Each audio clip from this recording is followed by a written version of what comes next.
It's time for AggroChat, the official podcast of the Tales of the Aggronaut blog and stalwart gaming community, where we talk about stuff and things, and the stuff about the things, and sometimes gaming.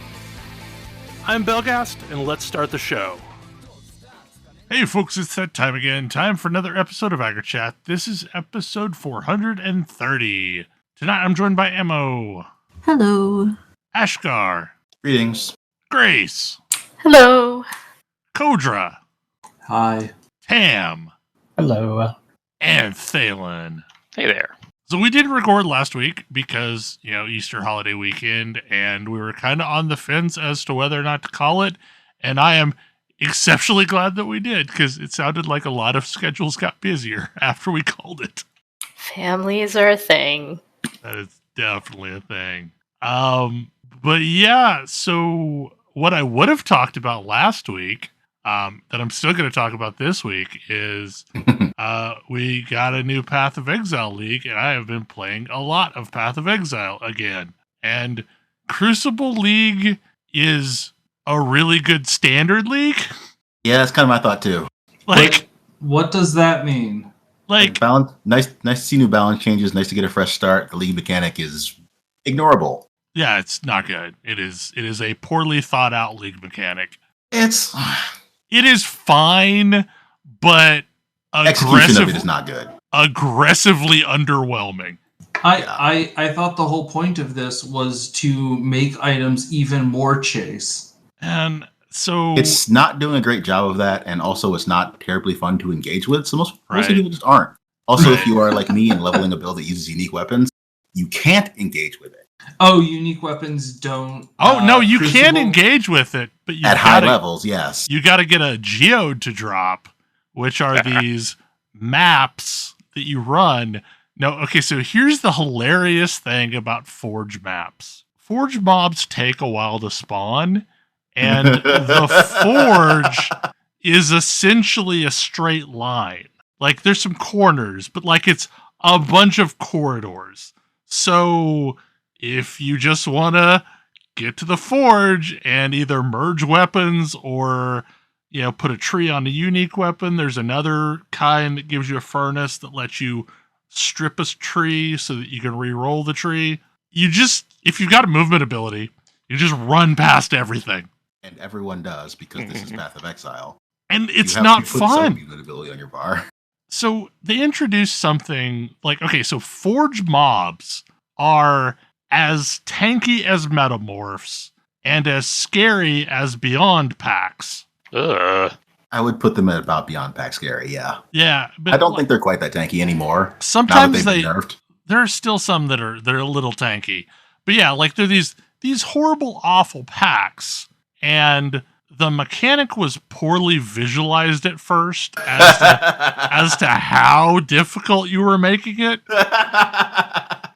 Like, so you pushed a button and you watched a bar grow with no indication of, is this going to wipe me? And it ended a lot of hardcore runs. Yikes. But like, it's tedious too. Like, so you can unlock the tree usually in a single channel. But you have to like put it on ungodly mode and hope you survive. You can usually take it up to like 80-ish%, which is... Yeah.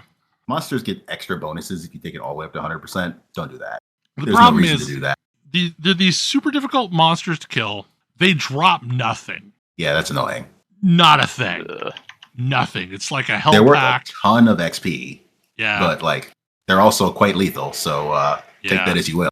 And then you get these trees unlocked, and it'll be horrible things like adds 1 to 5 fire damage, or adds 1 to 5 fire damage, but takes 5% of your life. Like, the downsides are overwhelmingly bad, and the upsides aren't enough to sell them.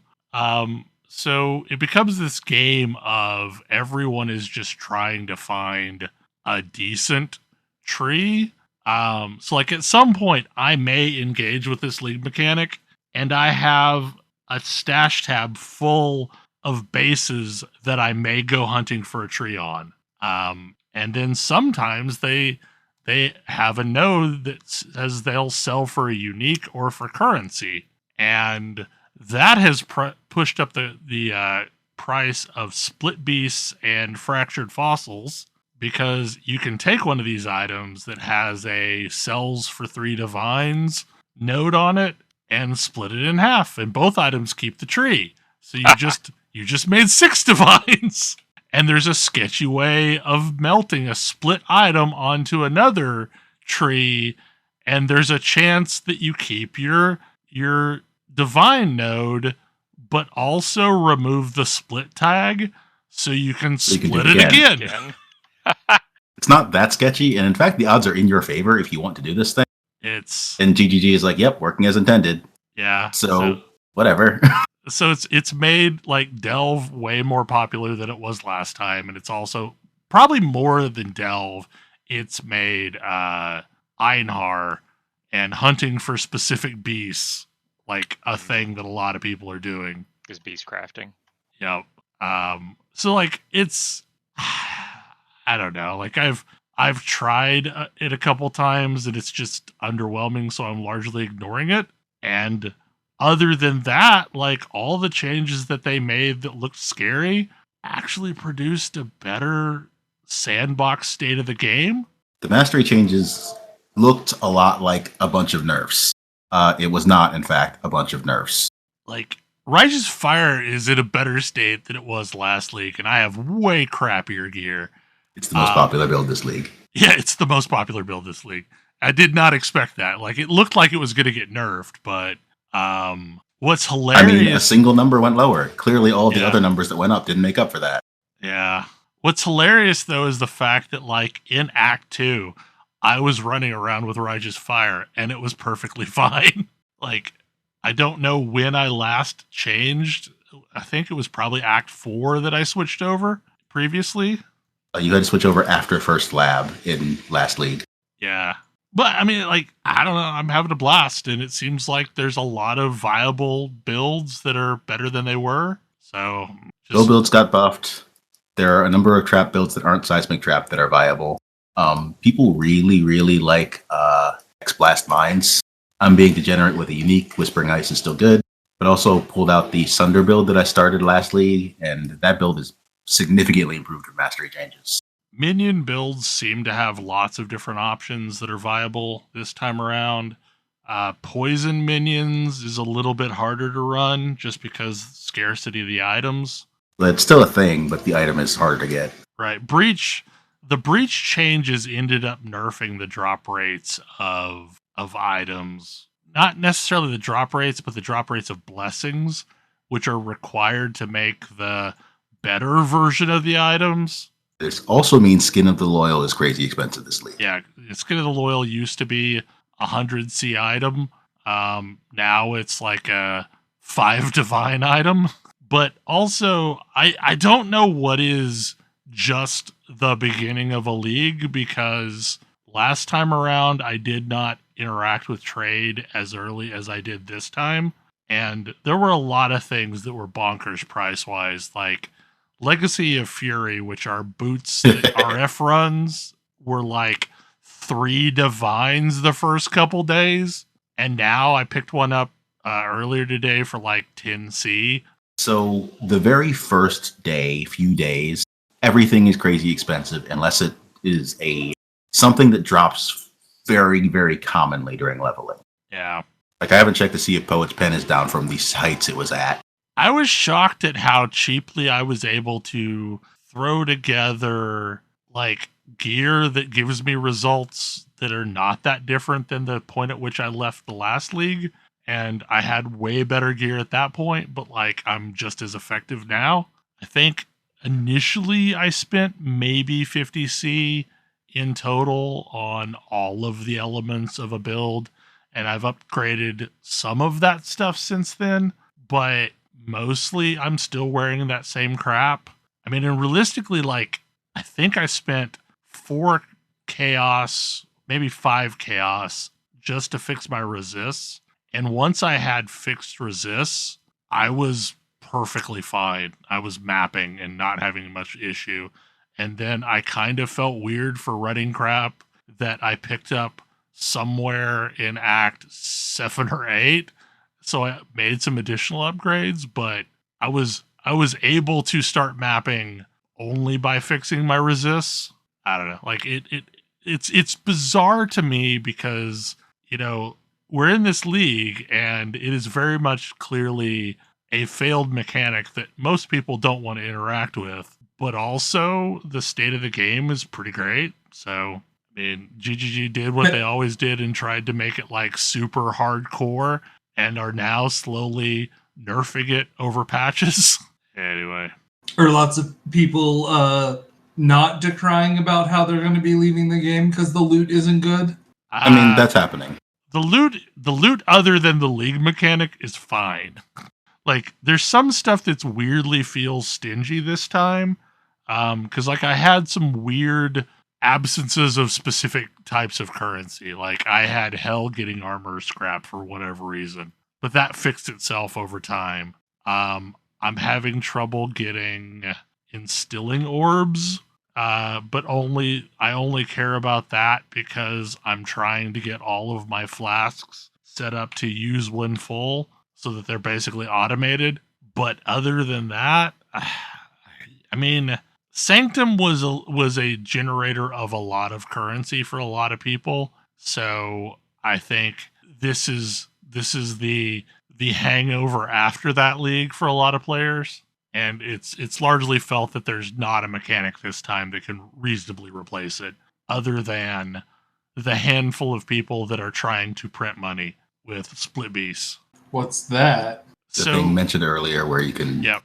If you get a Crucible tree that has a sells for bonus currency, you can split the item and they both have it. Yeah, beast crafting is a thing that very few people actually engage with, but it's a whole other crafting system that is oftentimes more deterministic. They added something to it last league, I want to say, that made people just take notice of it instantly. Yeah, I don't remember. Oh, it was something with Watcher's Eyes. Ah, yeah, you can reroll Watcher's Eyes. Yeah. That's one. And the other one is you can imprint blue items. Right. Yeah, so basically it acts as I don't remember what those things were called. The eyeballs that were the imprint orbs. The ones that they're actually reintroducing to Ruthless. Yeah, they're putting them in Ruthless, which makes sense for Ruthless. I'm actually getting high on my own supply this league, and I've tried my hand at some fossil crafting, mostly because all of the good scepters are outrageously expensive right now. I mean, I'm going to be heading into Delve in a bit because I need a Curse on Hit Ring. So time to go start farming Abyssal Cities. Yeah. But actually, I got pretty close to an ideal scepter that I'm running around with. Mostly I wanted +1 level to all fire spell gems. But yeah, I mean, it's something I am casually doing rather than trying to do 50 of them in a row. It's just like whenever I get Scorching Fossils and Aberrant Fossils and the 2-slot things, I try and make a scepter. But, I mean, I'm having fun. And I think right now it's mostly just Ash and I. Seems to be. And I am feeding the bank things that maybe he'll use at some point. Yeah, dumped. I need to start corrupting blue gems, so I'll probably raid the bank for those at some point. Yeah, I'll dump the rest of my blue gems in there to fuel that. I don't need any of the gems that are available that way, so I've not really been doing it this time. Like, it was part of the season journey last time, so that's the only reason why I cared about it. It was, and also because of the popularity of totem builds, because Sanctum, a particular jewel was extremely valuable. Mm-hmm. Unfortunately, all of the people going after fractured fossils has depressed the market for resonators, which was my bread and butter for just making stable currency. So I have finally decided to start selling some of them off because the signs don't seem to be pointing that they're going to be going back to what their previous prices are. So basically, everything other than the 4-slot resonator is 1 copper now. Not 1 copper, 1 chaos. Mm-hmm. And the 4 slots are still like 25 just because they're super rare to get anyway. But it used to be like 1, 2, and 3. But anyway, it's a good league. What is Dredge? Dredge is a game that is just aimed directly at me. How would you like to have a fun little fishing game where you go out to sea and you explore and catch new fish and build up your boat, and you can find a dog and pet the dog, and it's delightful, but also, full of eldritch horrors because the ocean is a terrifying place. Accurate. That is Dredge. You show up at a town and they're like, "Hey, our fisherman's gone. Thanks for being our new fisherman. Good luck." And you build up your boat and go fishing, and fishing is a little mini game, and you also, start discovering there's some weird stuff going on, and start actually dredging the water for things that are buried on the bottom. I still have not finished it yet. I've been playing it on and off for a little over a week, I guess. I don't think it's particularly long, but I'm just enjoying the base gameplay of puttering around and fishing, and then trying not to go insane or get eaten by sea monsters at night. It's a lot of fun. And yeah, there's some interesting characters. The art style of it I find really appealing, and it's there's something very interesting about it, and the way that the characters are drawn, that just adds to the unsettling feel of it. But yeah, there's a bit of a mechanic with day and night, and things are even creepier out on the water at night. So maybe you should fix up your boat and get more lights and not use eldritch powers that attract eldritch entities to you. So yeah. Oh my. But it sounds like that's the fun part. I mean, it's interesting. But yeah, this is... I saw this pop up on social media, and thought, this sounds like a game that was made for me. And in fact, it definitely is. I've just greatly enjoyed it. And at some point, I will push my way through the rest of the story parts. But even just the base loop of the gameplay, it's a really nice mix of being both very unsettling and a little tense, but then alternately extremely chill. And it makes it for a nice combination. It sounds very weird, but it's a lot of fun to play. Sounds like good. something I'm going to have to try out. I've heard really good things about this. Yeah, it's just a lot of fun. I have it on the Switch, but it's also available on Steam. I'm sure it would probably be great on deck. And yeah, just chill in a comfy chair and catch some fish and do some exploring. It's just, yeah, like I said, a really, really weird but good combination of tense and chill. Okay. What is Ixion? Wow, I've never had my heart broken by a city builder before. So Ixion is it's like Frostpunk in space. You are the administrator of a test mobile space station thing, like super spaceship thing. That's like not quite an arc ship, not like quite like a colony ship, but is like the prototype for one.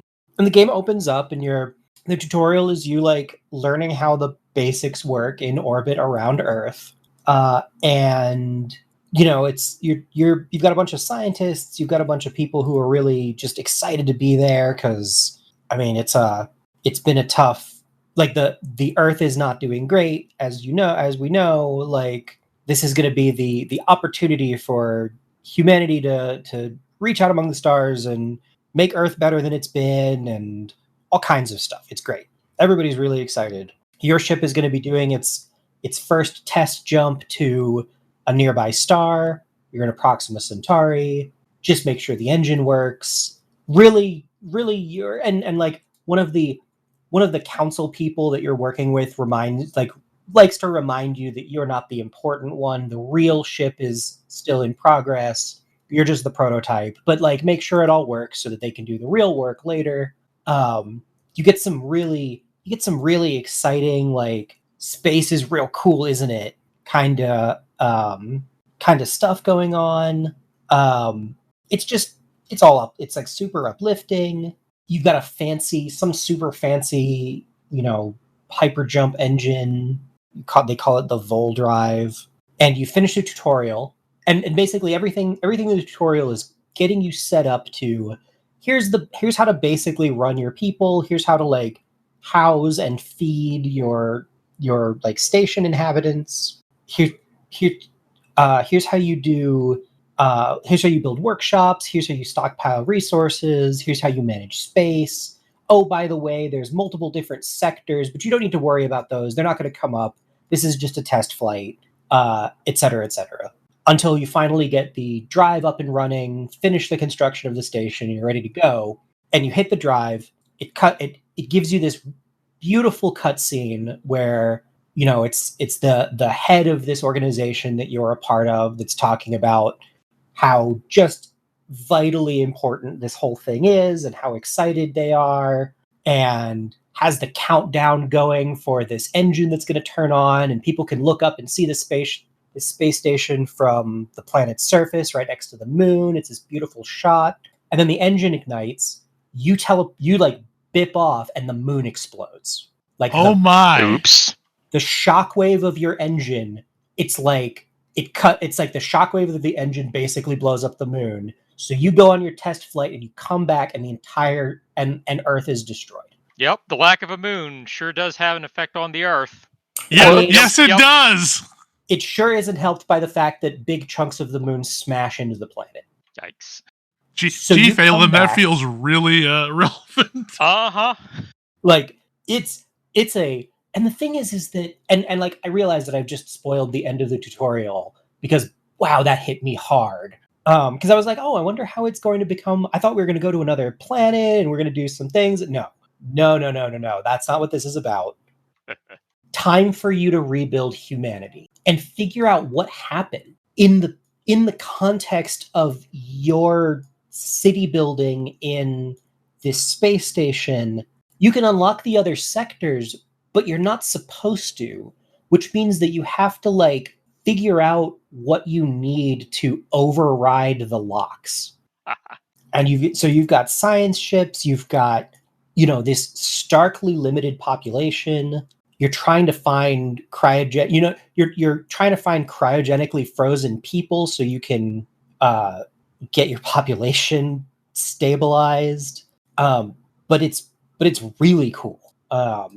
It's got a bunch of... It's very Frostpunk.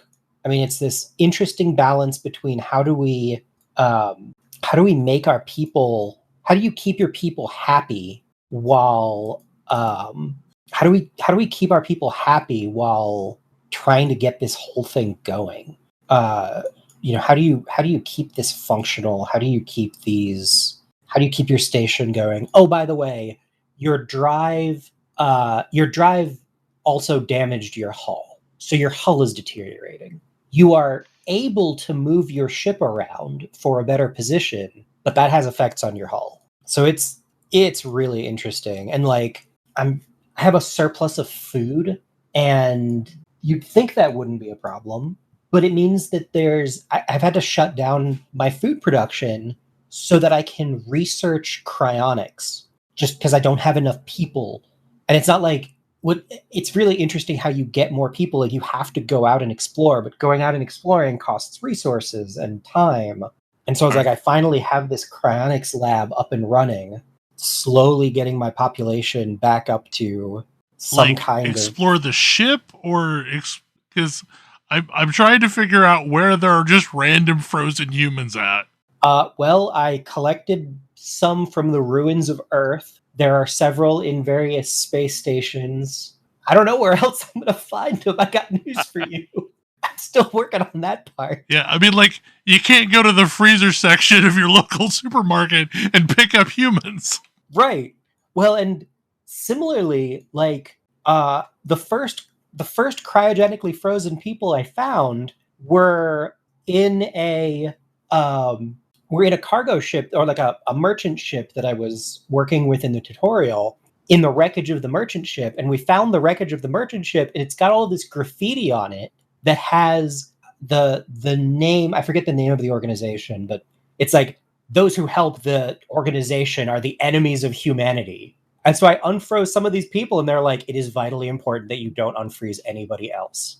I'm like, no, that's not an option here. What happened? Like, I have a feeling that I'm going to end up finding people who just refuse to live in the same sector as people who were the original crew. Mm-hmm. And that's going to be annoying. I'm not clear what I'm going to do about that. But yeah, it's really interesting seeing what I can do about, various things. Like, how do I kind of want to find out why all of these people that I've unfrozen are considered non-workers, because that seems bad. I need people to work. Yeah, I mean, if you unfroze them and now they can't actually do anything for you, that seems like that could be a problem in the long run. Yeah, it's really interesting. Like, I built a memorial to make my people happy, to counteract the permanent -1 stability from the death of the Earth. So I have memorialized. It's surreal. Yeah, it's a whole feeling. Yeah, I've memorialized the Earth. I'm all up in my feels because the Earth is dead. Yeah, I don't blame these people, but also, like, look, it's really important. Like, we have shit to do. Be sad on your own time. Yeah, I highly recommend it. It's really interesting. I'm really enjoying the games. Like, just what it's doing is neat. So something that happened since the last show is the Super Mario Brothers movie came out, and I have to say that is a better movie than it has any right to be. Yeah, it's a lot of fun. It's certainly better than any previous Super Mario movies. It's a pretty low bar, though. Yeah. I took my son to it, and he really enjoyed it and sat through the entire movie, which, is always a question. I hear it's a pretty short movie, which is probably helping. Yeah, it's about 90 minutes. Like, it's not a long movie. And honestly, I feel like there could have been 5 to 10 more minutes focused on one character in particular, but also I understand that they didn't want to make the movie really any longer than it already was. So the sequel can handle some of that. I was going to say, I imagine I'm going to see this movie a lot. I mean, like, the thing is, though, is like, okay, so I knew it would be better than the first Super Mario Brothers movie. But also, like, I kind of just expected it to be like traditional franchise stuff, but like not actually a really good movie. I mean, Illumination actually does good work. Like, I remember randomly catching Sing on TV when it aired, and actually being pretty impressed with it. Like, none of the ads had made me think it was anything more than, oh, it's a movie about animals singing. Okay, sure, whatever. But it's actually a good movie.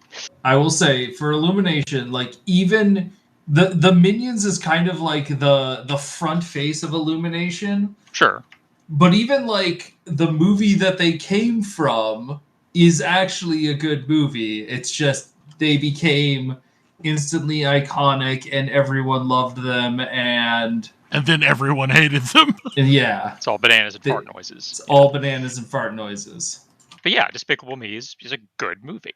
But yeah, and this, like, the Mario Brothers is a good movie aimed at kids. Like, there's a lot of people on the internet complaining about how awful this movie is. And honestly, I think these people have had their brains poisoned by pop culture for the past 20 years being aimed at adults.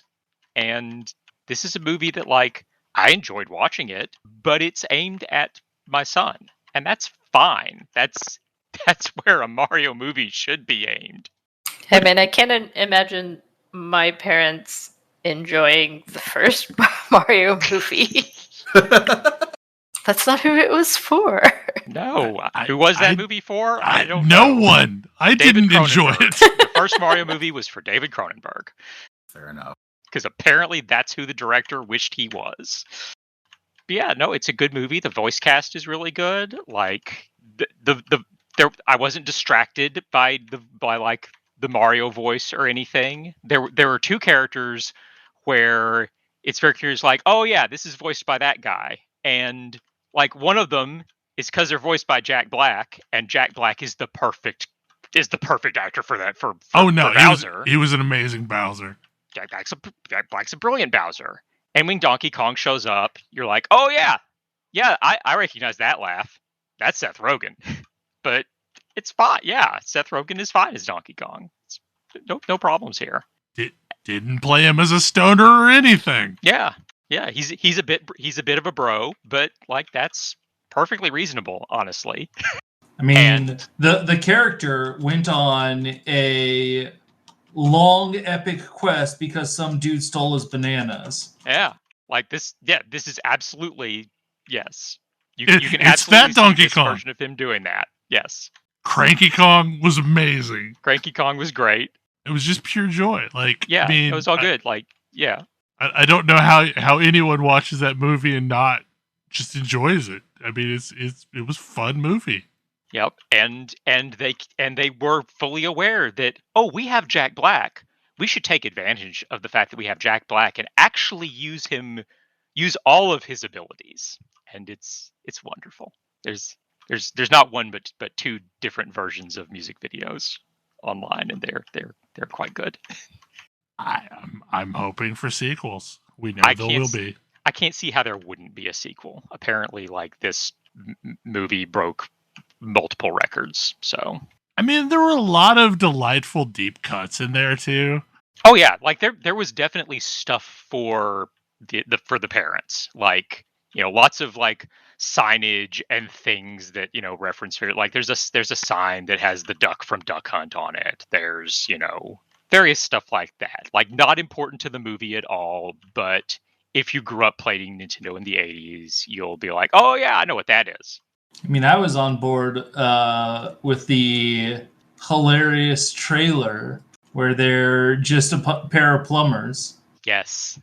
Putting on like an 80s style TV advertisement. Yes. And that theme is great. That theme is so good. It is. Yeah, and basically that's how the movie opens up, is like they've just opened their own plumbing business. And that's where we start out. Like, I kind of half expect like a Nintendo cinematic universe to grow out of this. I'm on board. Like, I wouldn't be surprised. But first, let's get, Super Mario Brothers 2. Which Super Mario Brothers 2 is easy. You just got to, pick an appropriate movie and then swap out the main characters from Mario, Luigi, Princess, and Toad. Easy. But yeah, highly recommend, especially if you have young children who enjoy Mario. If we're taking that joke to its logical conclusion, wouldn't it have to be an anime that people don't think is going to go well in the States? Yeah. I'm sure we could find one. Okay. A My Hero Academia Mario reskin. That would be concerning. That'd be amazing. Okay, so I'm curious which direction this one's going to go. Hacking the 3DS. I mean, so, the eShop shut down recently because Nintendo doesn't want to take my money. Like, why would they want me to be able to give them money for things? That's absurd. I have to say, I kind of don't understand that. Yeah, like what? It's just very strange. And not long after the eShop shut down is when my son became aware that I own a 3DS and was fiddling around with it and Oh, saw God. that a while back, like a thing had been pushed to the 3DS because, it would do this back when the eShop still existed, that, there's a demo for, Kirby Planet Robobot available on the eShop that you can download. And it's, totally a thing you can download. Yeah, he couldn't download it. And he was somewhat distraught when I told him this, like, yeah, it just doesn't exist anymore. Like, there's no way to get that because the eShop got shut down. And like, he was like in tears, like maybe they shouldn't have shut the eShop down. Yeah, Maybe no, you we should agree. download this Everyone earlier. agrees. Yeah.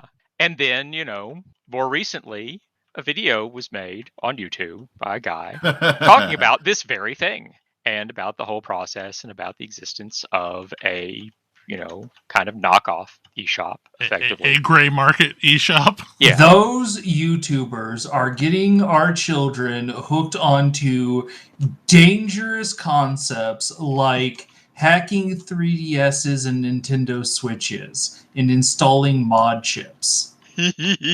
Sometimes piracy is the only ethical Yeah. option.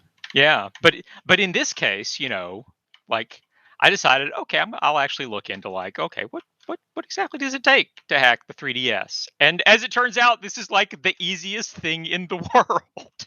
I'd imagine it would only be slightly more difficult than hacking a PSP. Like, you need an SD card. That is what you need. An SD card to put in the slot that the 3DS has for SD cards. If you have a 3DS card, a 3DS, that where the slot is behind the back panel, like mine, you have to unscrew 2 screws to get to it. And then They're not even triangular screws. Yeah, they meant for you to take that off. Yeah, I fully expected to have to break out my my set of Your screwdrivers or whatever. Yeah, that I have for opening up Game Boy and Game Boy carts to swap out the batteries. And no, it was just a regular old Phillips.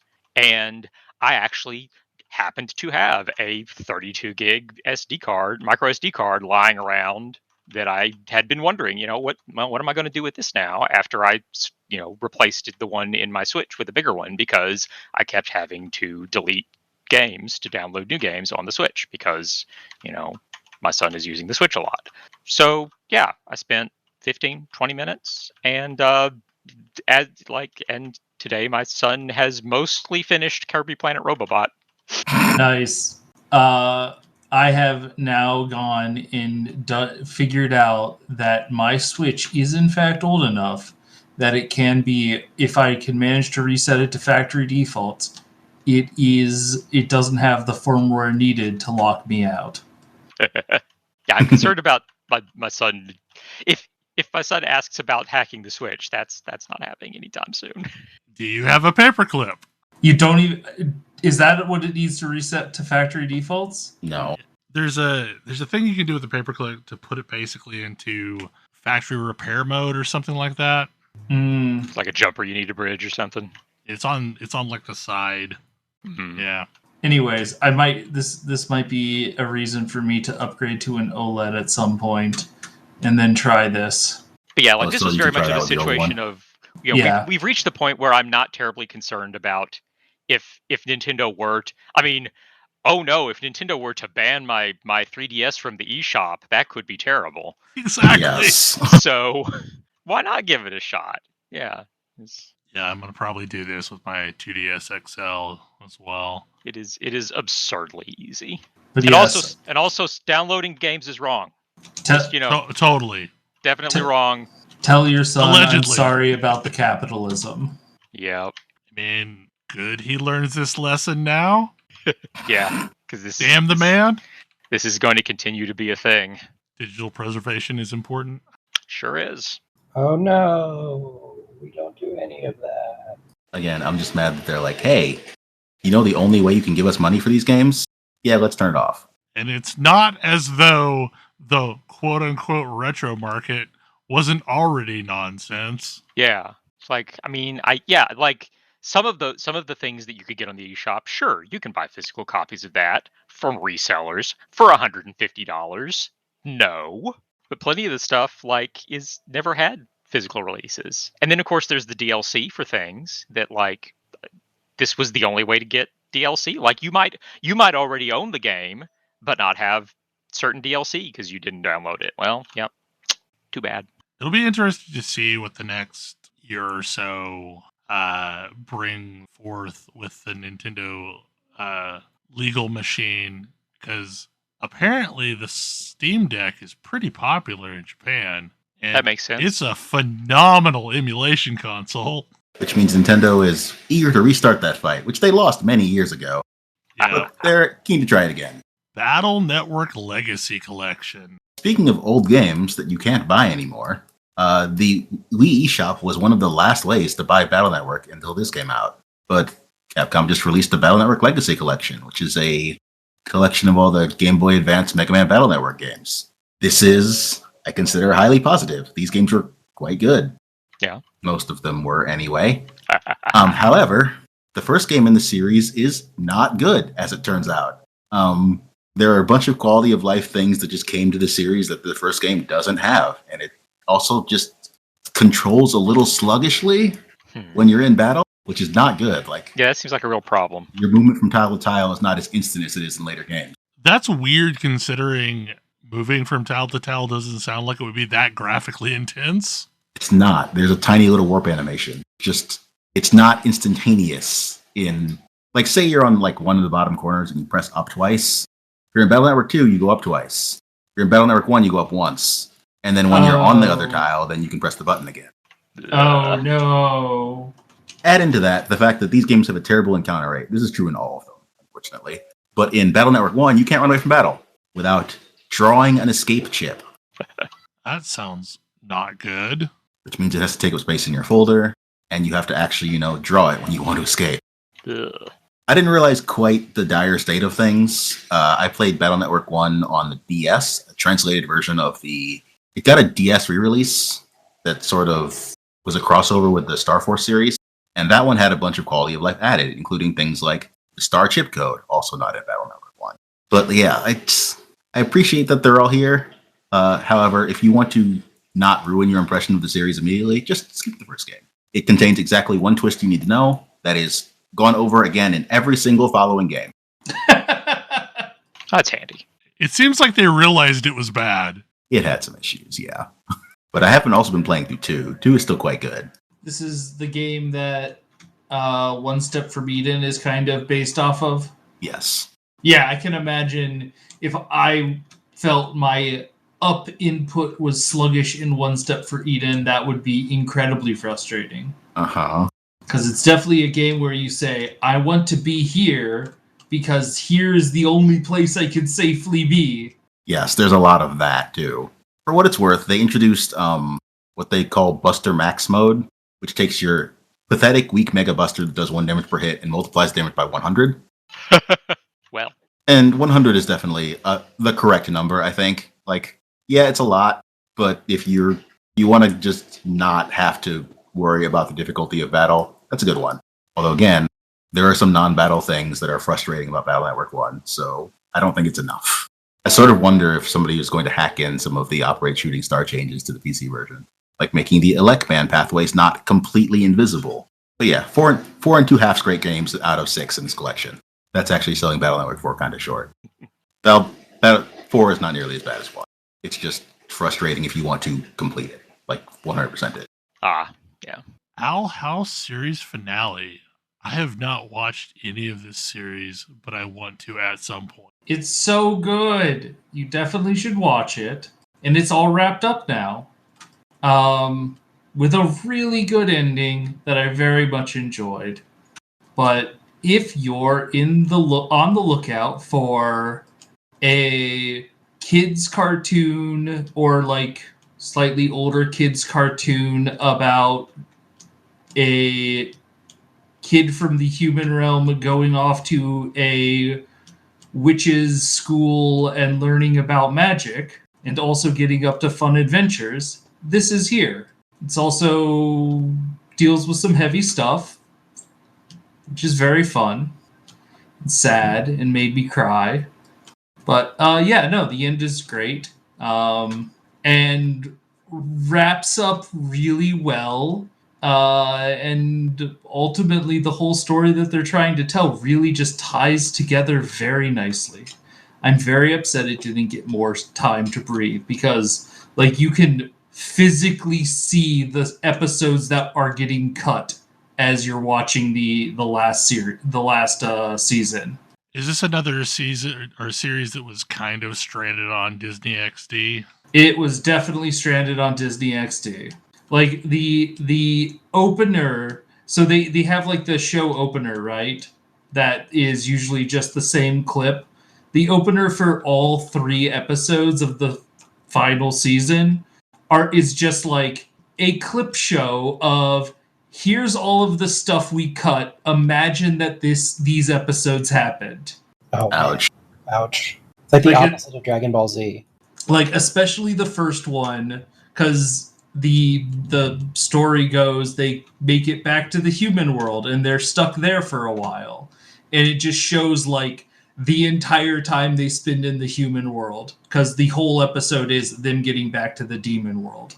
All I can think is there must have been something with the way, I don't know, the deals were for those XD series versus what they have now on Disney Plus.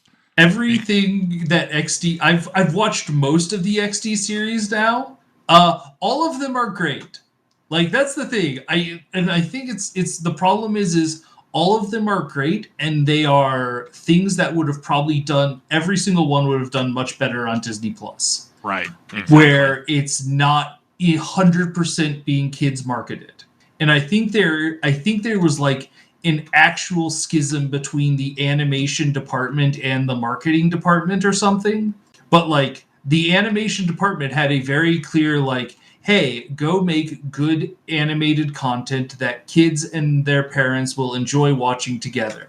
And the marketing was like, we want nothing but kids content. We can't sell this. And so this is like Amphibia, the Owl House, DuckTales, like even Gravity Falls, like all of these kind of didn't get their full due because they weren't quite clear what to do with them. And so they didn't get the time to do what the creators wanted them to do. DuckTales took a different tack, which is they actually took a very similar tack, which also upset me, which is they compressed like all of season 4 into one episode and didn't do the finale of season 3. Like you could see where they would have, what a 4th season of that would have been. A 4th season of DuckTales was the Webby season. Yeah. We didn't get the Webby season. That's upsetting to me. We also, like, my 2 favorite characters were Webby and Huey. We also didn't get the end of the Huey season. Yeah. Which is a shame, because, like, I was kind of medium on Louie, but the Louie season really made me invested in him. Mm-hmm. But yes, it would have been better on Disney Plus. But that whole animation department seems to be gone now, as do all animation departments. Yeah. Whoops. Sorry. At least Vivzipop is still going to produce stuff, I guess. So if you're interested in those, don't show them to your kids. Vivzipop does Hell of a Boss. Which is good and fun. Don't show it to your kids. Yeah, that's the impression I've gotten. I guess, I mean, in indie animation, we also got the pilot for Lackadaisy, which is also great. Lackadaisy is wonderful. Also, maybe don't show that one to your kids. Yeah, that's not a No, like it's a story about bootleg era organized crime. All characters are anthropomorphic cats, but it's still a story about the mob. Based on a comic that has existed for a long time. Like it gets very violent and very sexual at times. But yeah, also the comic is great. So I actually haven't seen the Pilots. comic. I probably should go check that out. Very, very good. The pilot was very fun, and it has an incredibly good opener. But yes, check out the Owl House. I am looking forward to all of the various takes of people who are like, Harry Potter had some good ideas, but what if we made something that was telling a good story that ended well? It wasn't created by the worst person imaginable. Yeah, It wasn't just like needlessly cruel in the weirdest possible ways. Yeah, the ending of the Harry Potter always just made me so angry. Which I've seen a lot of ink spilled over the political mindset and the philosophical mindset that goes into writing an ending like that, where you have this entire world with all of these like very obviously systemic problems, and it's like, and then we didn't solve any of those because actually the problem was just this one guy. Yeah. What is Burgle Bros? What is Burgle Bros? Because like when I hear the name, I think of the Beagle Brothers. Yep. It is a board game. Is it a board game about being the Beagle Brothers? I mean, Boys? Almost. You are trying... It is a heist board game. Okay. And so the idea is that there are several layers of this building that you are trying to break into and steal the loot from. On each floor, there is a guard who is moving on a like specified path to a certain square that you kind of are allowed to know. But you're trying to move around and like sneak through places. Your actions are you can move to one of the orthogonal spaces. You can peek or reveal an unrevealed adjacent space. And then you can like manipulate safes and whatnot. But the whole thing is like certain tiles have traps on them that will cause alarms, and those alarms will cause the guard to deviate from their current path and just race over there as quickly as they can. And sometimes that's very useful to set an alarm there, because then you're going to draw the attention of the guard away from where they are headed. Sure. But it's kind of this mad caper board game that's fully cooperative, and it's really tense and really fun. Everyone is has their unique ability. Like you have a hacker, you have an acrobat, you have the Peterman, the person who unlocks things. And yeah, you're trying to work together to steal all of the loot on each floor and then get out. And everyone has a certain number of stealth tokens that causes them to... And if they get seen by a guard, they lose one of those. If they don't have any left and they get seen by a guard, the game's over and everyone loses. One of the very fun little last bits, all of the loot is terrible. Like, you have to get it, but it's never easy to carry it. So, like, I had a cat. Every single turn, I had to roll a 6-sided die. On a 1 or a 2, the cat jumped out of my arms and went to an adjacent space. God, and then you had to chase the cat? You have to chase the cat. Incredible. It's the scatter dice rules, but for cats. Oh no, it's much less kind than scatter dice. Oh my. The cat intentionally goes toward either the guard or the nearest alarm. Oh, of course. Oh boy. Cats know what's up. Or you could have a chihuahua, where you roll a dice, and on a 6, it barks, and you get an alarm token on your square. Don't bring your pets on your heists. Turns out the pets are the loot. Maybe don't steal dogs. Or you have the gold bar where they're heavy, so you have to have 2 different people to carry them. I think the most annoying one we ran into was one of these safes had a key card, which meant that you needed this key card to get into all of the other safes. Aha. So suddenly the rules changed, and this person had to be at all of the other safes to unlock them. It sounds like that certainly complicates everything. It does, but then you have like fun stories where it's like, well, the guard is going to catch me, but I can use this bomb to blow a hole in the ceiling and go up a flight of stairs. Hopefully there's no guards above me. It's very fun. You can play it on Board Game Arena where they arbitrate all of the rules for you. And that's what we were doing. I had a good time.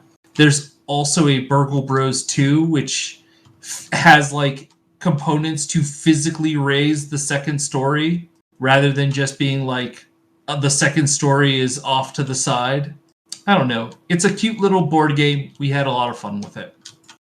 It's a stealth board game, which is also not something I see a ton. And it follows the rules of stealth well, in that if you get seen, that's not the end. And in fact, leads you with more questions to answer. So a few weeks ago, we talked about the Broken Earth trilogy, and I have apparently zoomed ahead of Thalen. Yeah, I'm a little over halfway through the second book. It's harder to find time to read when you've got, Yeah, exactly. small kid up your butt all the time. My lack of children greatly improves my reading ability. But yeah, like it was the type of thing that once I started it, I couldn't stop it. Yeah. I had to go through all three. I also recently finished Red Shirts, and that novel did not go in directions I expected it to. Like, I expected it to be kind of a Galaxy Quest, or maybe even something like The Lower Decks. No. That's a meta novel. Yep. There is a mystery. And it's... yeah, that one was a lot of fun. Honestly, but I think probably my very favorite of Scalzi's stuff is Lock In and Head On. I really, really enjoyed those. Like, up until those came along, it would have been Old Man's War. But those are extra good. Yeah, I enjoyed those also. And at the moment, I'm, partial to Kaiju Preservation Society, but I also don't have as much experience. Yeah. Like, Kaiju Preservation Society is real good, but it's also one of his more lightweight novels. That's the thing with Broken Earth is, honestly, like, it's a really heavy read. Oh, yeah. It's like doing levels of heavy to read. It's gonna give you feels. Well, and not just that, like, there's a lot of concepts that you're going to have to wrap your head around. Yeah. So we got another topic on the list, but I think it's going to take a bit longer than what we have left on the show. Any final topics we want to cover quickly? I think Last Epoch is like half a patch away from enabling my favorite build ever to be amazing. Yay. And the game continues to patch and make things better pretty much on a weekly basis. Yes. Yeah, they talked about, like, one of the things that I'm really interested in is they're wanting to add more variety and mission types to the monoliths so that, like, there's little, different events than the 6 or so that are currently in the game. That would be beneficial, I think. They're also, I guess, talking about adding several new dungeons that do their own things too.